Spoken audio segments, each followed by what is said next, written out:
Di tengah perkembangan global yang semakin pesat, banyak negara yang berhasil menunjukkan kemajuan signifikan dalam berbagai sektor. Contohnya Tiongkok dengan industri manufakturnya, Amerika Serikat dengan dominasi teknologinya, dan Jepang dengan inovasi di dunia otomotifnya.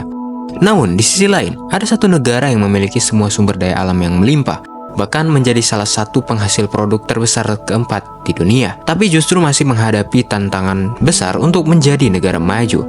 Negara itu adalah Indonesia. Seperti yang kita tahu, potensi Indonesia untuk menjadi negara maju sebenarnya sangat besar. Alam Indonesia menyediakan hampir semua yang dibutuhkan dunia.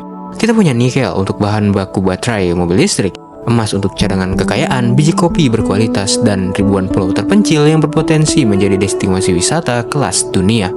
Ditambah lagi, kita memiliki bonus demografi dalam 10 tahun ke depan, di mana akan ada ratusan juta tenaga kerja produktif yang seharusnya mampu menggerakkan roda ekonomi dan industri nasional. Namun kenyataannya, meskipun kita mencatat beberapa pencapaian, Indonesia masih tertinggal dalam banyak aspek fundamental. Misalnya, dalam sektor pendidikan, masih terjadi ketimpangan yang cukup besar. Dari berbagai laporan, masih banyak lulusan SMP dan SMA yang belum bisa membaca dengan baik. Mungkin kamu juga sudah sering melihat berita atau konten media sosial yang menunjukkan murid-murid tidak memahami hal-hal dasar dalam pendidikan. Padahal materi seperti ini seharusnya sudah dikuasai di bangku sekolah dasar. Selain itu, birokrasi kita juga terkenal lambat dan rumit. Banyak urusan sederhana yang seharusnya bisa diselesaikan dalam hitungan menit, justru memakan waktu berminggu-minggu karena proses administratif yang berbelit-belit. Contohnya, ketika seseorang ingin mengurus izin usaha kecil, mereka harus bolak-balik ke kantor hanya untuk menyelesaikan proses yang seharusnya bisa dilakukan secara cepat dan efisien. Jika sistem birokrasi kita bisa dibuat lebih transparan dan efektif, roda ekonomi tentu akan bergerak lebih cepat dan para investor pun tak akan ragu menanamkan modal mereka di Indonesia. Karena itulah banyak pihak menilai bahwa Indonesia seperti jalan di tempat. Padahal kalau kita melihat Tiongkok, negara yang dulu miskin dan kondisinya mirip dengan kita, kini berhasil membawa ratusan juta penduduknya keluar dari kemiskinan hanya dalam beberapa dekade. Ini memunculkan pertanyaan penting, apa sebenarnya yang membuat Indonesia sulit maju? Apakah karena kualitas SDM kita yang masih tertinggal, atau karena sistem dan budaya kerja yang terlalu nyaman dengan cara-cara lama?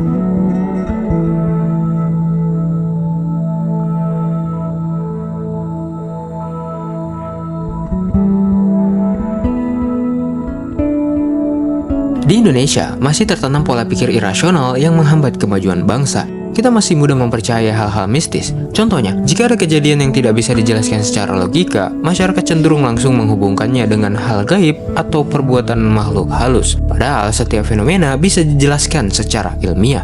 Salah satu contoh yang pernah viral adalah kasus babi ngepet di Depok. Warga percaya bahwa ada seekor babi yang mencuri uang, dan untuk menangkapnya, mereka bahkan rela telanjang bulat karena yakin hanya dengan cara itu babinya bisa terlihat. 7 orang akhirnya benar-benar turun tangan dan menangkap hewan tersebut.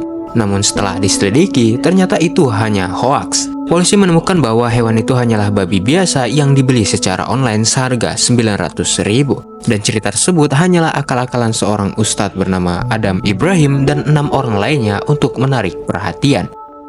Kita perlu berpikir logis, mana mungkin ada hewan yang bisa mencuri uang secara diam-diam? Kalau memang ada, tentu tidak akan ada orang miskin di Indonesia. Tinggal pelihara babi dan suruh keliling kampung tiap malam untuk mencari uang. Pola pikir seperti ini masih banyak terjadi di masyarakat kita. Bahkan ketika seorang tiba-tiba terlihat kaya, langsung dicurigai karena pesugihan, main dukun, atau hasil ritual gaib. Padahal di era sekarang, orang biasa menghasilkan uang dari rumah dengan jualan online, jadi konten kreator atau trader. Sementara masyarakat Indonesia masih sibuk memperdebatkan mitos, negara maju sibuk melakukan riset, mengumpulkan data, dan mengembangkan teknologi untuk mencari solusi masa depan. Ironisnya, masih ada masyarakat kita yang percaya bahwa bumi itu datar dan membentuk komunitas sendiri.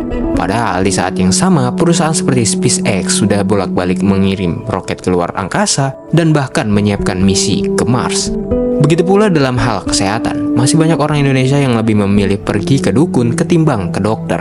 Bukan karena tidak punya uang, tapi karena pola pikir ingin sehat secara instan dan malas berpikir rasional. Padahal untuk menjadi dokter, seorang harus belajar bertahun-tahun tentang anatomi manusia, biologis, farmasi, sistem imun, dan praktik langsung di rumah sakit. Mereka juga terikat dengan kode etik profesi, sedangkan dukun paling-paling hanya membaca mantra dan memberi air putih yang katanya sudah didoakan tanpa bukti ilmiah apapun. Selama logika terus dikalahkan oleh mitos, kita akan sulit bersaing di dunia yang dikuasai oleh ilmu pengetahuan dan teknologi. Tan Malaka dalam bukunya yaitu Madilog bahkan menyebut bahwa masyarakat Indonesia sebenarnya punya potensi besar untuk maju, namun terhambat oleh cara berpikir yang tertutup yang ia sebut dengan logika mistika.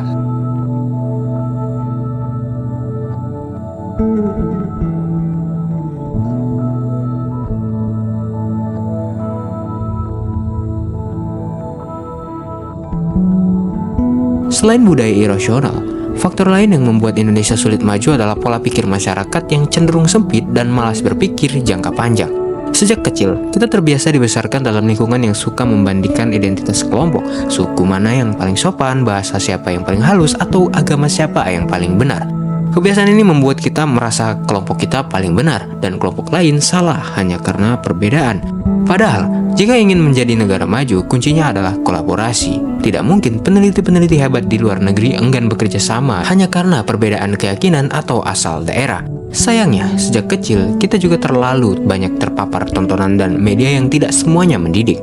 Banyak tayangan tidak edukatif yang justru membuat masyarakat kehilangan motivasi untuk produktif. Apalagi dengan kehadiran media sosial, muncul banyak konten yang memanjakan kenyamanan tanpa mendorong kemauan untuk berkembang.